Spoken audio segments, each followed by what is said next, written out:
Greetings, students. I hope you're all doing fine. Today, I'll be explaining you chapter number 4 of your NCERT textbook, Footprints Without Feet. The name of the chapter is A Question of Trust. It was written by Victor Canning. Before we begin, it is said that you must set a thief to catch a thief. But it is also said that there is honor among thieves. Which saying does this story illustrate? There are two sayings put in front of us. The first one says that you must set a thief to catch a thief, which literally means that iron cuts iron.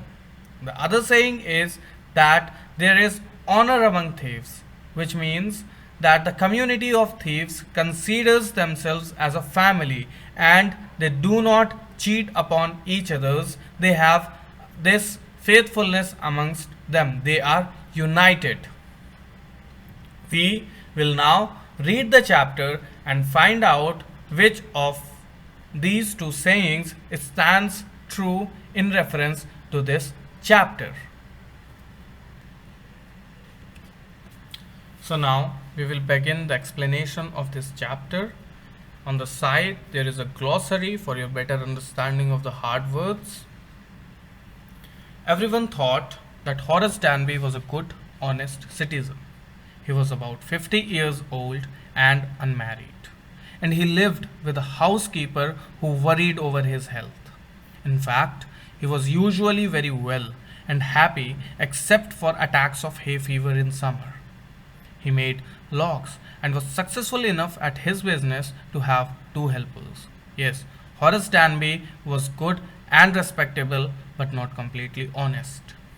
So, this paragraph, the opening paragraph of the chapter, introduces us to the main character of the story, to the protagonist of the story. The name is Horace Danby. We are told about his habits, about his health, and about his profession. He was a 50-year-old man. He was a single man, bachelor, and he lived with a housekeeper. The housekeeper was very much worried about his health. He was healthy. Horace Danby was healthy except for one problem of hay fever that he felt in summer.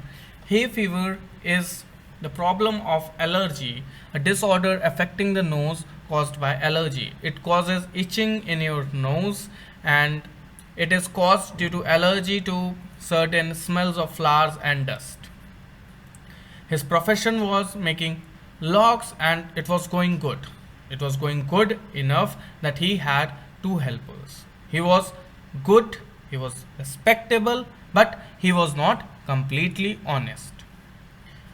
15 years ago, Horace had served his first and only sentence in a prison library. He loved rare, expensive books, so he robbed a safe each year. Each year, he planned carefully just what he would do. Stole enough to last for 12 months and secretly bought the books he loved through an agent.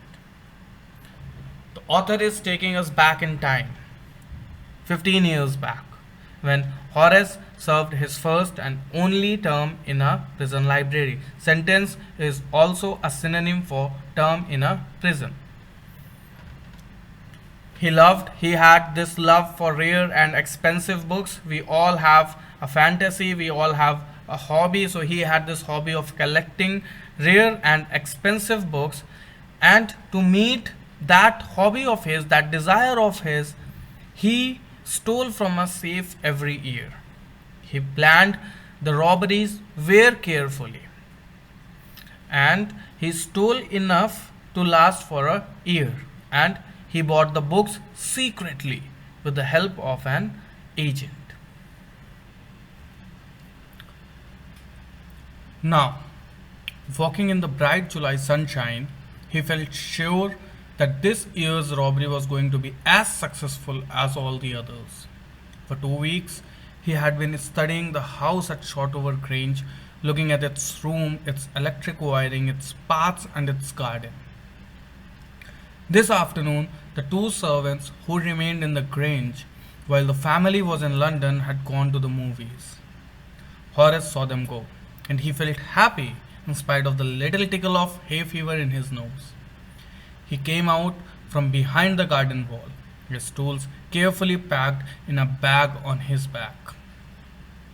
So, the setting of this scene is basically the Shotover Grange, where the robbery was going to take place. The time of the year is July, so the sunshine was very bright. The sun was shining brightly, and due to this summer, he was also feeling a little tickle of hay fever in his nose.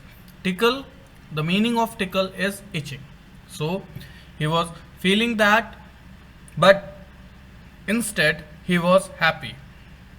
He was happy because he had seen the two servants who stayed back while the family was in London. He saw them go to movies.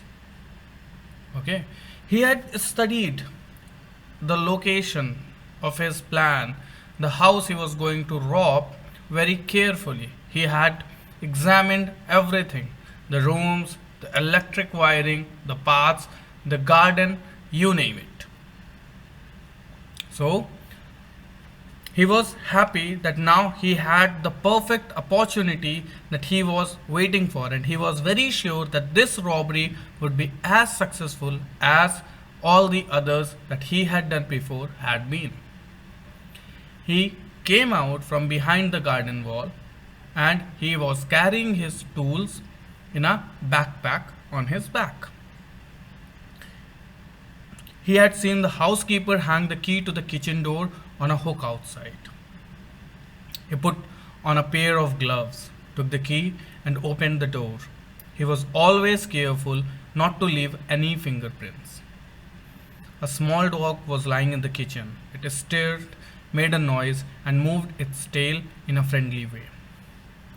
So he saw that housekeeper had hung the key of the kitchen door on a hook outside it when he went for the movie. So Horace Danby wore gloves so that he would not leave any fingerprints behind when he left, no mark of his presence. He wore the gloves, he took the key from there and opened the door of the kitchen. A small dog was lying in the kitchen. A small dog was laying down in the kitchen. It stirred. The meaning of stirred is to move slightly. It stirred, made a friendly noise, and wagged its tail as if he knew Horace Danby. "All right, Sherry," Horace said as he passed. All you had to do to keep dogs quiet was to call them by their right names and show them love. So he knew his art very deeply. He knew that he will have to deal with dogs frequently. So he knew how to handle them. And how to handle them, the way to handle them best was to call them by their right names and show them as much love as you can. And he did the same, and that is why the dog, whose name was Sherry, treated him like a known person. The safe was in the drawing room, behind a rather poor painting. Horace wondered for a moment whether he should collect pictures instead of books. But they took up too much room. In a small house, books were better. Meaning of rather is kind of. The safe was kept in the drawing room, behind a poor painting, kind of poor painting. And when he saw the painting, when he looked at that, a thought crossed his mind that he should start collecting pictures, paintings, portraits instead of books. But then he realized that the pictures took a lot of space, he had a small house, so books were better. There was a great bowl of flowers on the table, and Horace felt his nose tickle. He gave a little sneeze and then put down his bag. He carefully arranged his tools and had 4 hours before the servants returned. Now, scene has changed. Previously, we were in the kitchen, now we have moved in the drawing room. There was a great bowl of flowers, a big bowl of flowers kept on the table, and his nose started tickling. Hay fever. He sneezed slowly. He could not control his sneeze because that is what happens, when your nose starts itching, when some smell is not, you're not suitable, your nose is not suitable to some smell, you feel that itching and then you sneeze and sneeze and sneeze. So, and he put down his bag. He arranged his tools, he put his tools outside very carefully, and he had a 4-hour window to carry out his mission, to carry out his plan, because after 4 hours, servants would return. The safe was not going to be hard to open. After all, he had lived with locks and safes all his life. The burglar alarm was poorly built. He went into the hall to cut its wire. He was a locksmith, so opening the safe was his thumb's task. It was his cup of tea. He had lived with locks and safes his life, his entire life. And he also noticed that the burglar alarm was poorly built. So he went into the hall to cut its wire, so that when he opens the lock, when he breaks into the safe, no alarm would ring and no one will know what happened.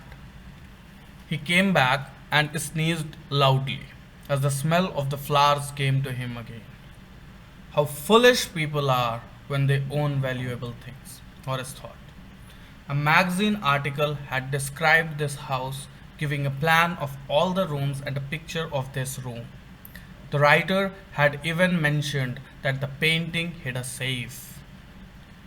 And as he came back after cutting the wire, he sneezed loudly because this time he could not control his nose. It was tickling hard and he sneezed loudly. And then he commented. There was a comment in his own brain that people are foolish when they start owning valuable things because they spend so much time in vanity that it makes them too much exposed to robbery and burglary. So, a magazine article, he had read about this house in a magazine article where everything was described vividly.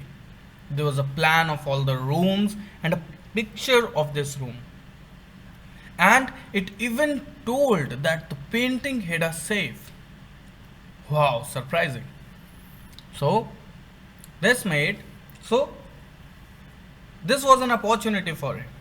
Where else would he go and find an easy place to rob? But Horace found that the flowers were hindering him in his work. He buried his face in his handkerchief.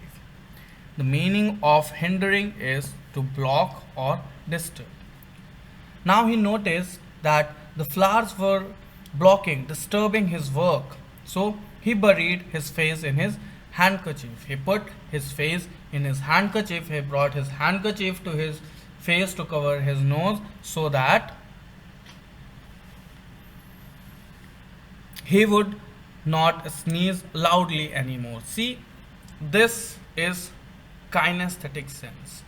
He buried his face in his handkerchief. He did not actually bury it. He brought his handkerchief to near his face to cover it so that he would not sneeze as loudly as he was sneezing earlier, or the smell of the flowers would not, tickle his nose anymore. Then he heard a voice say from the doorway, "What is it? A cold or hay fever?" Surprise! There was someone in the house, and he or she asked, "What is it? A cold or hay fever?" Before he could think, Horace said, "Hay fever," and found himself sneezing again. This is what happens when we are, when we get used to some questions that we are asked over and over again. we answer them unconsciously. So he was suffering from hay fever, he would have sneezed over and over again. So what happened when someone unexpected asked him if it was hay fever or a cold?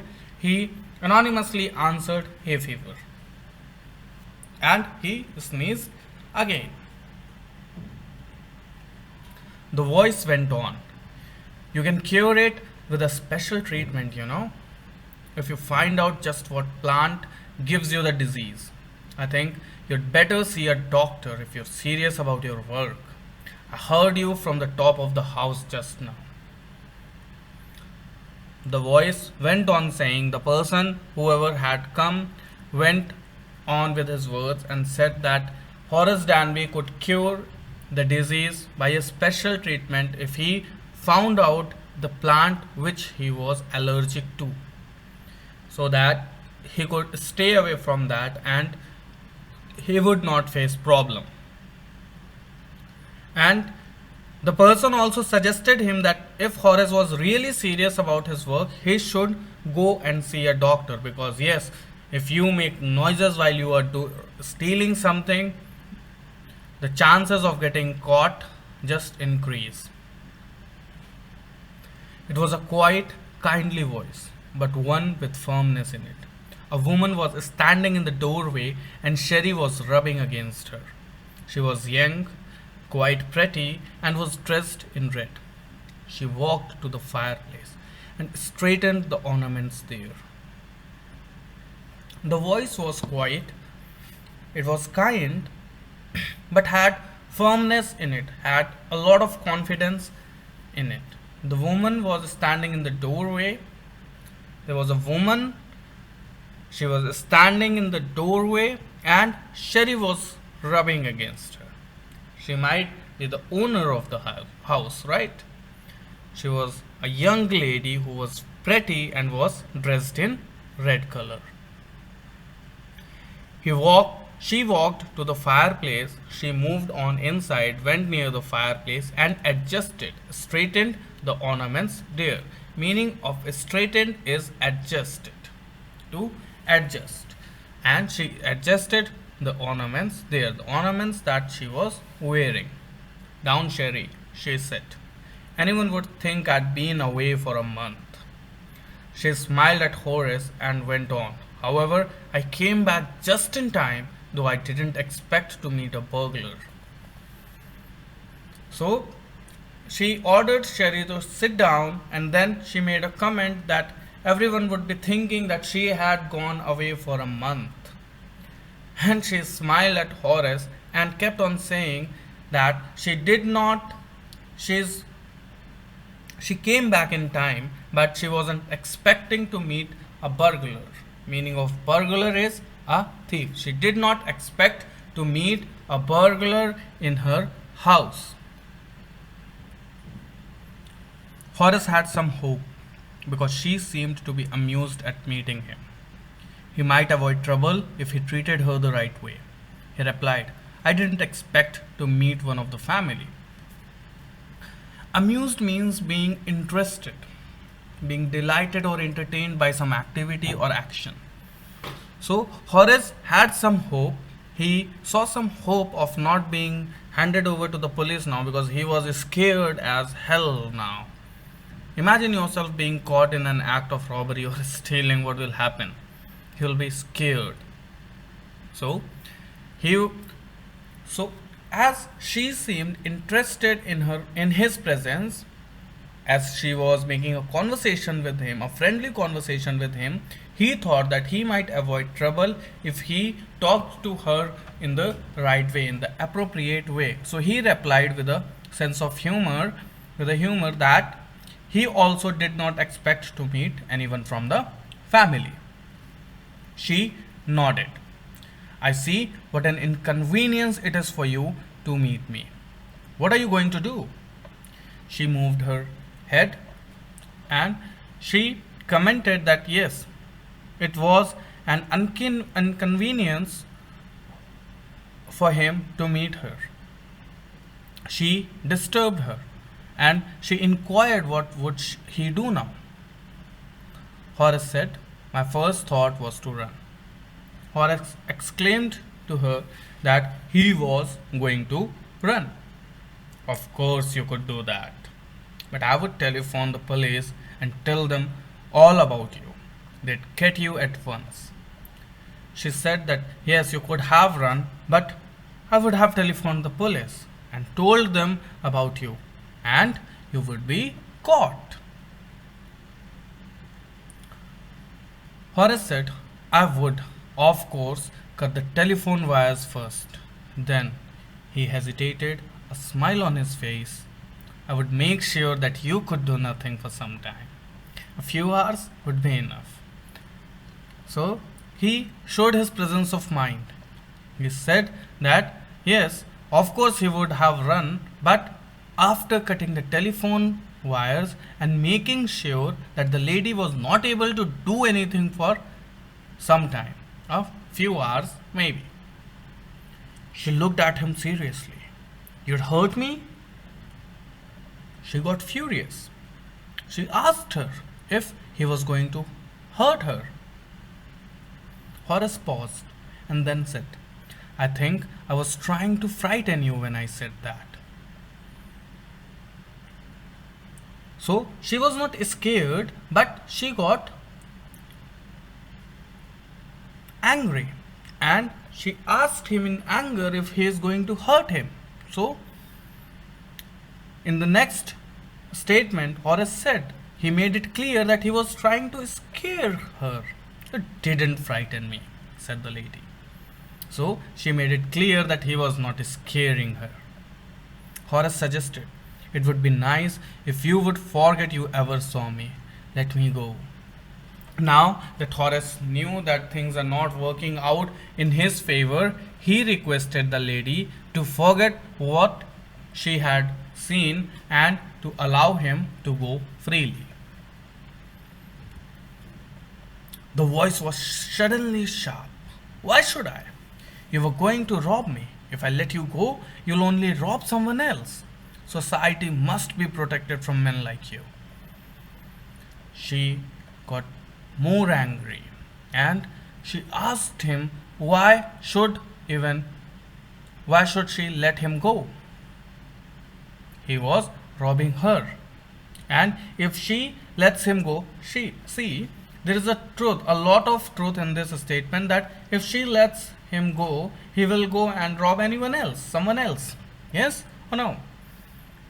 So she also made it clear that how much of a threat the thieves are to the society, and she stated that society must be protected from men like you, from thieves and other criminals.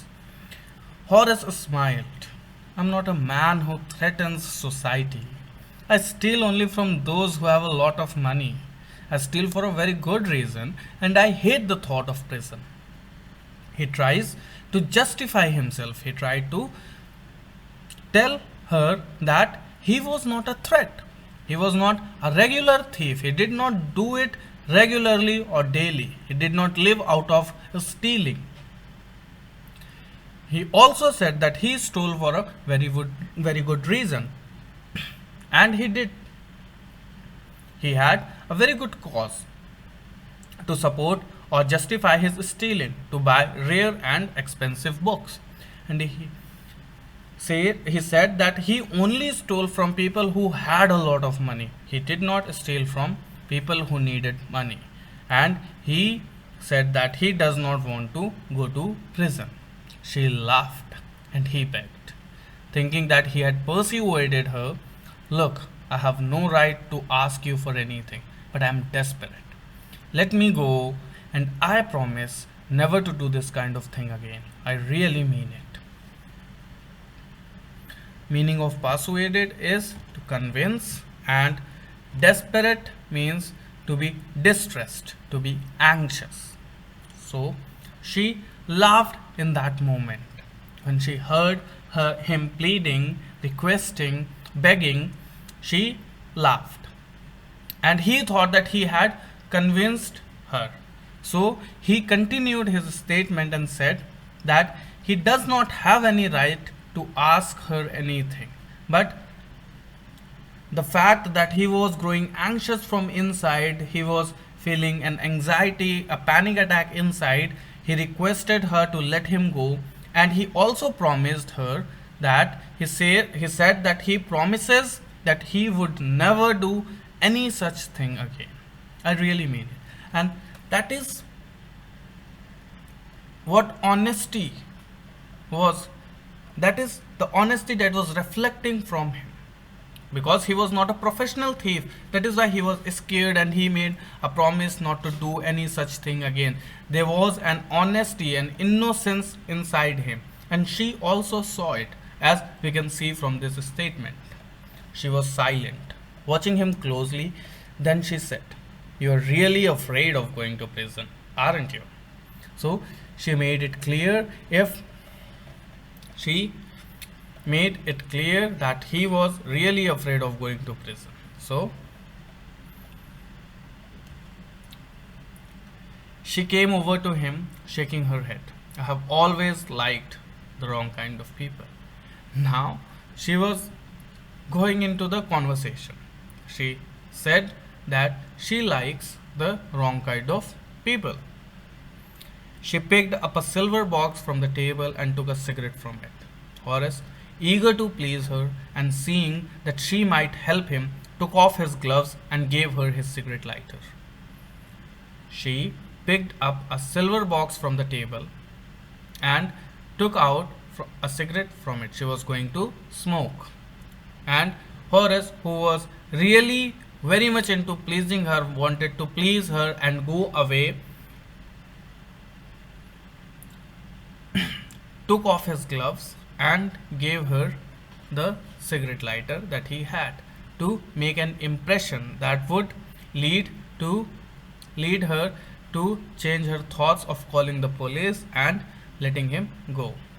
"You let me go." He held the lighter towards her. As he moved the lighter towards her, he asked her if she is going to let him go. "Yes, but only if you'll do something for me. Anything you say." She put a condition. She said that she would let him go, but on one condition.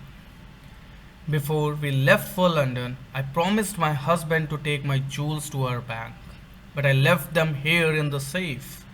I want to wear them to a party tonight, so I came down to get them, but..."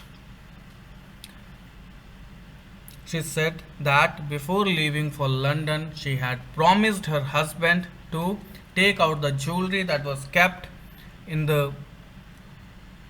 locker and put it in the bank, but she had forgotten it in the safe, and she wanted to wear that jewelry to a party on that very night, and she had come down to get the jewelry only. But let's see what the but is. Horace smiled. "You've forgotten the numbers to open the safe, haven't you?" And he made the very right guess that she had forgotten the code of the safe. "Yes," replied the young lady. "Just leave it to me, and you'll have them within an hour, but I'll have to break your safe." So he agreed to do it. He said that he would do it in an hour, but he would have to break the safe. "Don't worry about that. My husband won't be here for a month, and I'll have the safe mended by that time." Mended means to get repaired. She said she told him not to worry about that thing, because her husband was not going to be back for a month, and she will get it repaired by the time he comes back. And within an hour, Horace had opened the safe, given her the jewels, and gone happily away. For 2 days, he kept his promise to the kind young lady. So, Horace opened the safe within an hour and gave her the jewelry that was kept inside and went away happily. And for 2 days, he kept his promise to the kind lady, the promise that he would not steal anymore. On the morning of the 3rd day, however, he thought of the books he wanted, and he knew he would have to look for another safe. But he never got the chance to begin his plan. By noon, a policeman had arrested him for the jewel robbery at Shotover Grange. So, on the morning of third day, his thoughts changed. He forgot the promise because the desire of the books, his love for books, made him look for another safe. He knew that he needed to another safe so that he can buy his books. This is the desire. We read about desires in a poem, Fire and Ice, and how if human emotions, desire is a human emotion, and if it is not controlled, how it can lead to wrong things, things that should not happen, like destruction too. I'm just trying to draw a parallel between two pieces of literature for your better understanding. So what happened? He knew that he would have to look for another safe to quench his thirst of collecting rare and expensive books. But he never got the chance to begin his plan because by noon a policeman came and arrested him for jewel robbery at Shotover Grange. What just happened? His fingerprints, for he had opened the safe without gloves, were all over the room. And no one believed him when he said that the wife of the owner of the house had asked him to open the safe for her.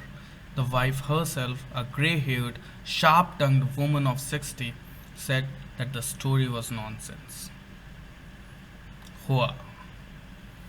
His fingerprints were all over the room because he had opened the safes without gloves.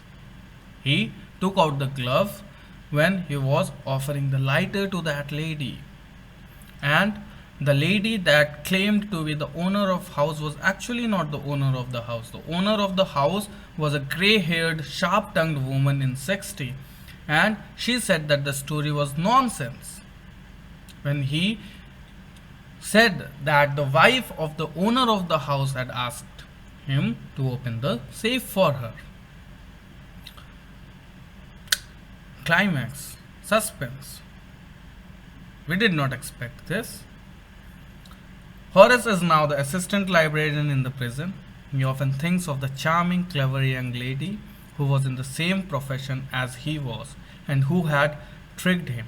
He gets very angry when anyone talks about honor among thieves. So, he was caught and put in prison, and he now works as an assistant librarian in the prison. He thinks of that clever young lady who had fooled her, who had tricked her and got him caught. And he gets very pissed off, he gets very angry whenever someone talks about honor among thieves. Meaning of honor is faithfulness.